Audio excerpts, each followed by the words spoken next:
अखिल भारतीय किसान सभा के आह्वान पर कारगिल चौक के समीप किसान का महा-एकजुटन कार्यक्रम आयोजित किया गया, जिसमें जिले भर के किसान और बटाईदार शामिल हुए।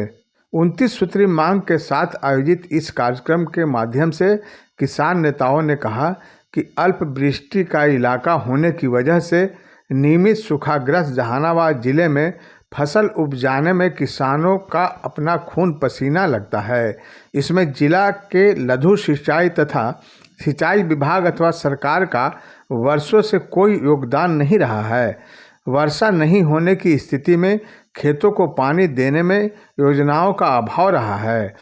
एक तरफ फल्गु नदी खुद वर्षा के इंतजार में रहती है, तो दूसरी तरफ फल्गु नदी से निकलने वाली नहर का खुदाई लंबित है।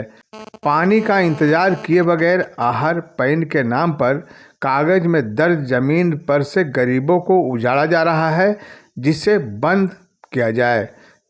कुल 29 सूत्री मांगों को लेकर संघ के नेताओं ने डीएम को ज्ञापन सौंपा। किसान महासभा जहानाबाद जिला की ओर से ये किसानों का महाजुटान है और यहाँ उपस्थित सभी किसान, बटाईदार किसान ये मांग कर रहे हैं यहाँ के प्रशासन से। जिस प्रशासन में लघु सिंचाई विभाग है, जिस प्रशासन में सिंचाई विभाग है और जिला पदाधिकारी के माध्यम से माननीय मुख्यमंत्री नीतीश कुमार जी से ये मांग है। तो 29 सूत्री ये मांग है और एक सूत्री मांग केंद्र सरकार में बैठे हुए मोदी जी से।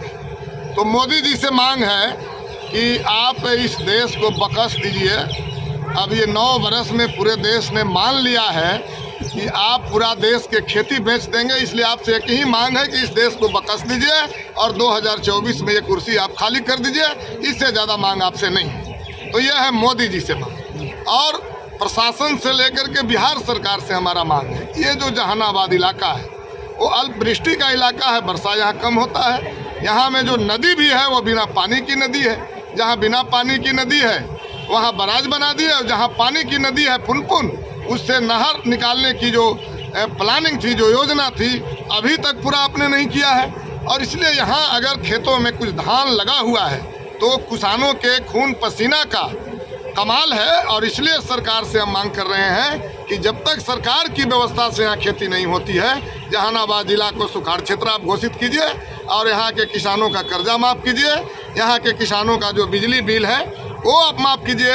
और साथ साथ हम शासन प्रशासन से कहेंगे कि आप जो आहर पैन के नाम पर गरीब के बसे हुए झोंपड़े को आप जो उजाड़ रहे हैं, तो किस काम के लिए आप उजाड़ रहे हैं? ठीक है, कागज़ में वो पैन है, कागज़ में आहर है, पोखर है, लेकिन पानी जब आपके यहाँ है नहीं तो गरीबों को उजाड़ करके उस पैन से क्या किसानों को आप देना चाहते हैं? इसलिए जब तक सिंचाई का मुकम्मल व्यवस्था सरकार द्वारा यहाँ नहीं हो रही है, तब तक किसी भी गरीबों को, चाहे वो जिस तरह के ज़मीन पर बसा हुआ है, उजाड़ना सरकार बंद करे। साथ साथ हम 2 मांग और करना चाहेंगे। इन इलाकों को सिंचित करने के लिए 2 तरह की योजनाएं हैं। या तो सोन नदी में जो पानी है जो गंगा में जा रहा है, कदवन जलाशय बना करके उस पानी को आप जहानाबाद और नालंदा नवादा की ओर ले आइए। या दूसरे तरफ आपने जो अभी एक प्रयोग चलाया है कि गंगा के पानी को पीने के लिए आपने लाया है, आप नवादा में, नालंदा में, गया में पितरों के लिए लाया है पितृ पक्ष में, तो हम मोदी ये नीतीश जी से कहेंगे कि आप एक बड़ा प्लांट लगा करके और जिस तरह से पितरों के लिए आपने इंतजाम किया गंगा के पानी, आप किसान मित्रों के लिए भी इंतजाम कर दीजिए और जहानाबाद को आप सिंचित कर दीजिए। ये मांग है।